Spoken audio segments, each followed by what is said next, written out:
Dragan Matič s pesmijo Mostovi za nežno ravnovesje sveta. Izvoli, Dragan.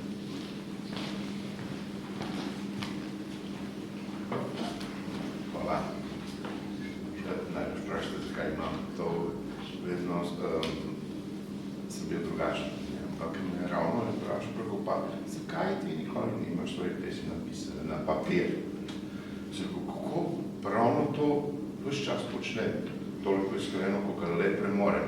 Ravno na papir pišem to, kar čutim, kar želim vam povedati. V bistvu ustvarjam mostove za nežno ravnovesje sveta. Loki mostov za poetov samo navidezno z odkotu prenesejo vse. Vse žalosti in zaupanja nad nepremostljivimi globinami ponižanja navadnih smrtnikov. Kot tiste skrivnosti ponujanja in sprejemanja na livadi življenja od ustnic do ustnic, od cveta do cveta. Samo še črne vrane ureže ostro kra.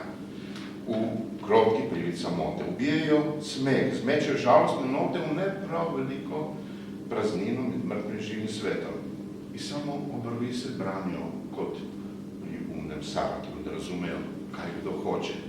Prav kot porušeni most, ki posebej poudarja globino precejšnje razlike med soncem in temo, med poletjem in zimom. Gledano z plati poetov prav v njih se rodi ogenj, v njih slastno sadje zori, se zaiskri misel, ki obeta, in le oni so tisti, ki gojijo svojo skrbnost, da bi se ohranilo nežno ravnovesje sveta.